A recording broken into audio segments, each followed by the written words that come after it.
Good morning to all of you. My name is Dinesh Kumar and I am working as an assistant professor in Dr. Om Prakash School of Pharmacy.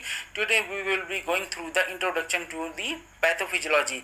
तो आप second slide में देखिए pathophysiology क्या है। Pathophysiology is the study of the disordered physiological processes that cause or result from or are otherwise associated with a disease or injury. तो pathophysiology में हम क्या पढ़ते हैं, हम किसी हमारी जो नॉर्मल फिजियोलॉजी है बॉडी में, उसमें अगर कोई डिसऑर्डर हो जाए मीन्स उसमें कुछ चेंजेस आ जाए जिसकी वजह से कोई बीमारी जन्म ले रही है, तो वो बीमारी कैसे जन्म ले रही है, या किसी इंजरी की वजह से कोई हमारे बॉडी में डिसऑर्डर्स आ जाते हैं, तो वो सब हम चेंजेस के बारे में मीन्स वो कैसे हो रहे हैं या बीमारी कैसे हो रही है, तो उसके बारे में हम किस में पढ़ते हैं, पैथोफिजियोलॉजी में। तो पैथोफिजियोलॉजी बेसिकली ये वर्ड जो है कैसे बना है, ठीक है।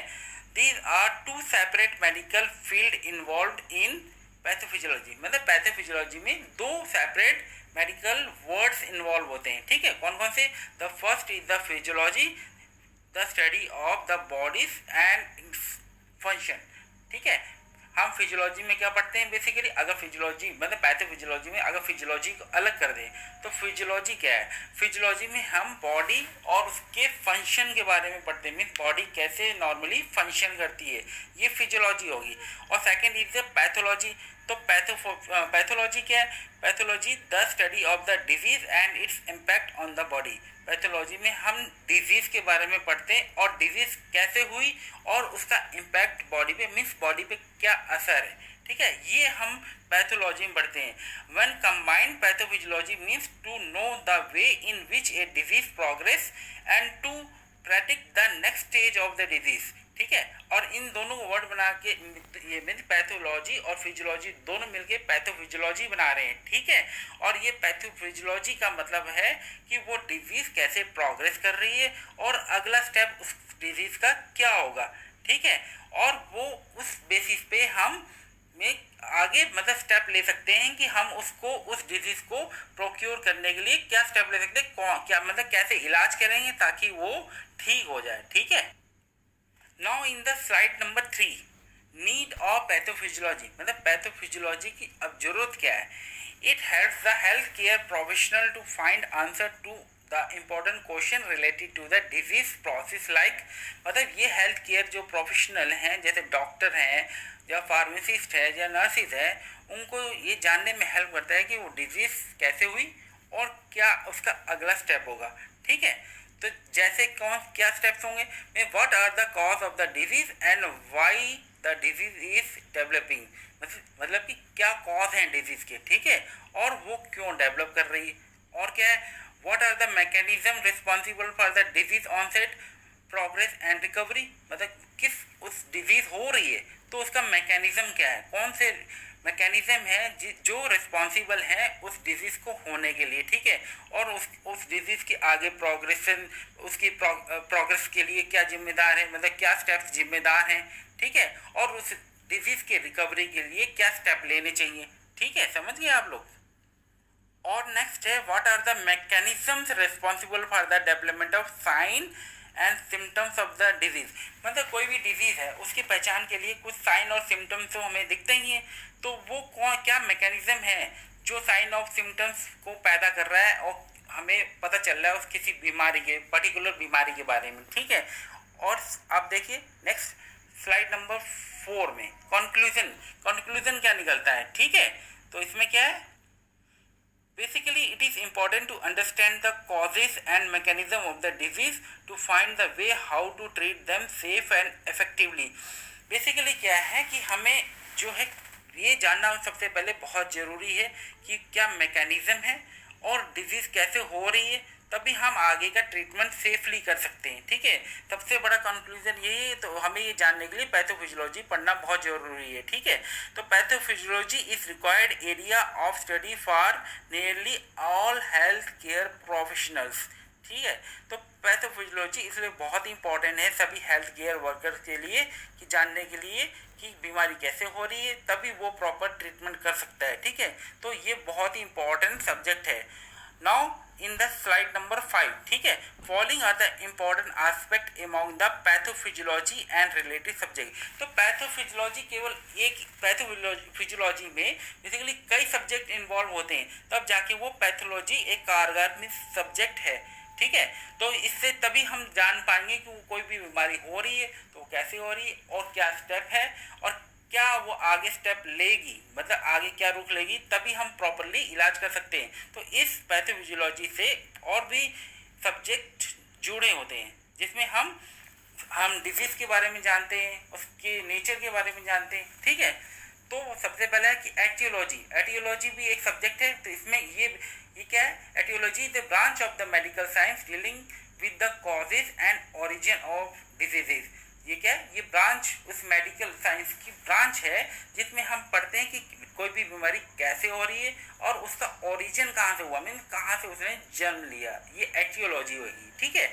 Now next is anatomy and histology. तो एनाटॉमी एंड हिस्टोलॉजी में हम क्या पढ़ते हैं, ठीक है, ये भी एक ब्रांच है इसकी, ठीक है। एनाटॉमी में हम पढ़ते हैं मैक्रो, मीन्स जो हमारे इंटरनल पार्ट्स के बारे में पढ़ते हैं, ठीक है, उनकी एनाटॉमी के बारे में जानते हैं, मीन्स एनाटॉमिकली उसके बारे में जानते हैं। और हिस्टोलॉजी क्या है, उसके माइक्रो मीन्स उसके टिश्यू एंड सेल, उसके स्ट्रक्चर के बारे में जानते हैं कि जो हमारे जो अगर मान लो कोई नॉर्मल स्ट्रक्चर है, नॉर्मल सेल का साइज है, स्ट्रक्चर है, उसका शेप है, अगर उससे वेरी कर रहा है तो वो सब हम किस में देखते हैं, हिस्टोलॉजी में, ठीक है। और ये सब माइक्रोस्कोपिकली हम देखते हैं, ठीक। फिर नेक्स्ट है माइक्रोबायोलॉजी एंड इम्यूनोलॉजी। ये क्या है, it helps to understand the mechanism involved in the development of the disease caused mainly by the pathogenic microorganism. तो माइक्रोबायोलॉजी में हम क्या पढ़ते हैं कि कोई डिजीज किस मैकेनिज्म में, किस तरह वो प्रोग्रेस कर रही है और उस डिजीज के लिए बेसिकली कौन सा माइक्रो ऑर्गेनिज्म रेस्पॉन्सिबल है, इसमें हम ये पढ़ते हैं, ठीक है। आप लोग समझ गए कि नहीं समझे। तो उसके अलावा क्या है, इम्यूनोलॉजी। इम्यूनोलॉजी में हम ये पढ़ते हैं कि कोई इम्यून सिस्टम की वजह से कौन सा डिसऑर्डर हो रहा है, ठीक है, कौन सी बीमारी हो रही है, ठीक है। अब अगला है बायोलॉजी। बायोलॉजी में क्या पढ़ते हैं, it is the study of the life and the living organism. इसमें हम लाइफ और लिविंग ऑर्गेनिज्म के बारे में पढ़ते हैं, ठीक है, इंक्लूडिंग हम पढ़ते हैं structure, growth, evolution, distribution, taxonomy, इन सब के बारे में पढ़ते हैं। मतलब ग्रोथ क्या है, इवोल्यूशन मतलब क्या चेंजेस आ रहे हैं, है ना, किसी कैरेक्टर में क्या चेंजेस आ रहे हैं, डिस्ट्रीब्यूशन क्या है, टैक्सोनॉमी मीन्स उसका वर्गीकरण क्या है, ये सब बायोलॉजी में पढ़ते हैं। Now next is pathogenesis. Pathogenesis क्या है, the pathogenesis of a disease is the biological mechanism that leads to the disease state, ठीक है। पैथोजेनेसिस क्या है, ये एक बायोलॉजिकल मैकेनिज्म है जिसमें हम जानते हैं कि कोई डिजीज किस मैकेनिज्म से हो रही है ना, उसमें क्या चेंजेस आ रहे हैं, स्टेप बाय स्टेप हर चीज हम पैथोजेनेसिस में जानते हैं। The term can also describe the origin, development of the disease and whether it is acute, chronic और रिकरेंट, ठीक है। तो इससे हम ये भी जान सकते हैं कि डिजीज किस टाइप की है, एक्यूट है कि क्रॉनिक है, रिकरेंट है, ठीक है। तो हमें ये जानने के लिए पैथोजेनेसिस की स्टडी करनी पड़ेगी, है ना। Types of pathogenesis include the microbial infection, inflammation, malignancy and tissue breakdown. तो पैथोजेनेसिस से हम ये भी जानते हैं कि क्या माइक्रोबियल इन्फेक्शन की वजह से कोई बीमारी हो रही है, कि कोई इन्फ्लेमेटरी है, क्या मैलिग्नेंसी मीन्स कैंसर की वजह से है, ये सब हम किसमें स्टडी करते हैं, पैथोजेनेसिस में, ठीक है। और जैसे कि एग्जाम्पल एक है, for example bacterial pathogenesis is the mechanism by which bacteria causes infectious illness. तो बैक्टीरियल पैथोजेनेसिस में हम क्या जानते हैं कि किस मैकेनिज्म से बैक्टीरिया किसी इन्फेक्शन को कॉज कर रहा है जिससे कि कोई बीमारी हो रही है, ठीक है। Now the next is the biochemistry. Biochemistry, it is the branch of the science that explores the chemical processes within and related to the living organism, ठीक है। तो ये एक ब्रांच ऑफ साइंस है जिसमें हम केमिकल प्रोसेस में, तो बॉडी के अंदर क्या केमिकल प्रोसेसेस, क्या चेंजेस आ रहे हैं उस, और वो लिविंग ऑर्गेनिज्म से रिलेटेड है, तो उसमें क्या चेंजेस आ रहे हैं, इसके बारे में हम पढ़ते हैं बायोकेमिस्ट्री में, ठीक है। अब और पैथोलॉजी अभी हमने डिस्कस करा था। तो पैथोलॉजी और फिजियोलॉजी, ये भी पैथोफिजियोलॉजी की ब्रांच है, ठीक है। तो पैथोलॉजी क्या है? It is the science of the study of the origin, nature and course of disease. It involve the examination of the tissue, organs, bodily fluid in order to study and diagnose disease. तो ये क्या है? ये branch of the science है जिसमें हम जानते हैं कि डिजीज कैसे हो रही है, और इसके लिए हम लोग बेसिकली और कौन सी डिजीज हुई है, तो उस डिजीज को जानने के लिए हम बेसिकली क्या सैम्पलिंग करते हैं। मतलब बॉडी का कोई पार्ट ले लिया, टिश्यू ले लिया या बॉडी फ्लूइड ले लिया, तो उसको हम क्या करते हैं बेसिकली लैब में डायग्नाइज करते हैं। तो जो डायग्नाइज करता है तो वो बेसिकली क्या होता है? पैथोलॉजिस्ट होता है। ठीक है। तो पैथोलॉजिस्ट सैंपल लेके टेस्ट करता है, तो टेस्ट करके रिजल्ट जब आते हैं तो पता चलता है कि किस वजह से वो बीमारी हुई है और कौन सी बीमारी है। ठीक है। और फिजियोलॉजी क्या है? Physiology is the branch of the biology dealing with the functions and activities of the living organism and there parts. ठीक है। तो फिजियोलॉजी में हम बॉडी के डिफरेंट फंक्शन के बारे में जानते हैं। ठीक है। बॉडी नॉर्मली फंक्शन, मान लीजिए नॉर्मली जो बॉडी के पार्ट हैं और इंटरनल ऑर्गन्स है कैसे फंक्शन कर रहे हैं, तो ये सब किसमें हम फिजियोलॉजी में पढ़ते हैं। ठीक है। Including all the physical and chemical process. ठीक है। तो इसमें क्या क्या अंदर हमारे बॉडी में क्या फिजिकल और केमिकल प्रोसेसेस हो रहे हैं। ठीक है। जिससे बॉडी नॉर्मली फंक्शन कर रही है, तो ये सब फिजियोलॉजी है। It is helpful to recognise pathogenic function. ठीक है। और ये क्या करता है? ये हेल्प करता है कि क्या हमारे पैथोजेनिक जो पैथोजेंस हैं वो कैसे फंक्शन कर रहे हैं। ठीक। फिर आगे है क्लिनिकल, लास्ट स्टेप है फिर क्लिनिकल मैनिफेस्टेशन। क्लिनिकल मैनिफेस्टेशन में क्या होता है कि these are the observable symptoms by which a disease may be diagnosed by the physician। तो क्लिनिकल मैनिफेस्टेशन में क्या है? जो फिजिशियन है वो सिम्टम के थ्रू बीमारी का पता लगाता है। मतलब वो सिम्टम देखेगा कि सिम्टम से पता चल जाएगा उसको कि कौन सी बीमारी है। ठीक है। After the diagnose the treatment is done. और उस बीमारी का पता करने के बाद वो उसका ट्रीटमेंट करता है। तो कुछ क्लिनिकल मैनिफेस्टेशन टर्म्स क्या है? ठीक है। क्लिनिकल मैनिफेस्टेशन टर्म्स क्या है? जैसे कि लोकल, अगर लोकल वर्ड यूज हो रहा है तो उसको क्या कहेंगे? Affecting only a particular part और area of the body. Means local means local तब कहेंगे कि वो किसी पर्टिकुलर एरिया में या पर्टिकुलर पार्ट में, बॉडी के किसी पर्टिकुलर पार्ट में अफेक्ट कर रहा है। ठीक है। और सिस्टमिक कह रहे हैं, अगर सिस्टमिक कह रहे हैं तो वो क्या है? Affecting the whole body. ठीक है।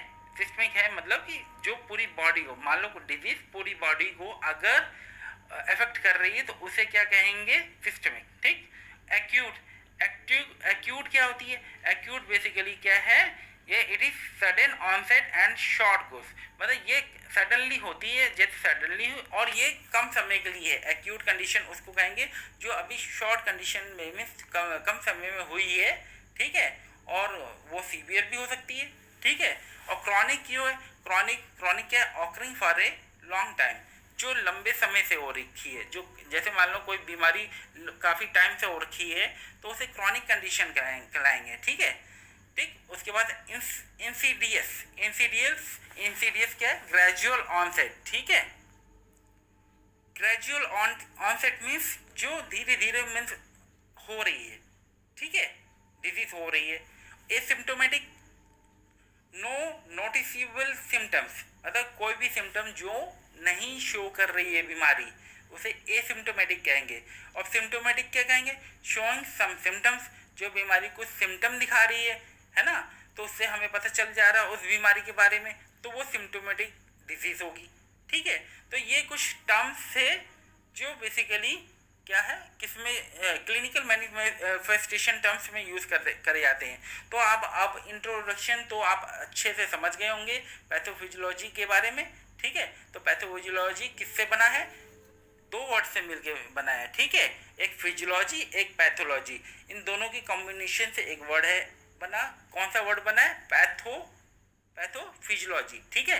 पैथोफिजियोलॉजी में हम क्या पढ़ते हैं कि कोई डिजीज जो कैसे जन्म ले रही है, उसका स्टेप क्या है, और उससे हम जान लेते हैं उसके बारे में। अगर डिजीज के बारे में हम उसके बारे में अच्छे, उसके नेचर के बारे में, उसके स्टेप के बारे में, मैकेनिज्म के बारे में जान लेंगे, और उसके बारे में ये भी पता लगा लेंगे कि हम आगे स्टेप क्या लेने वाली है, तो हम उसका बेटर ट्रीटमेंट कर पाएंगे।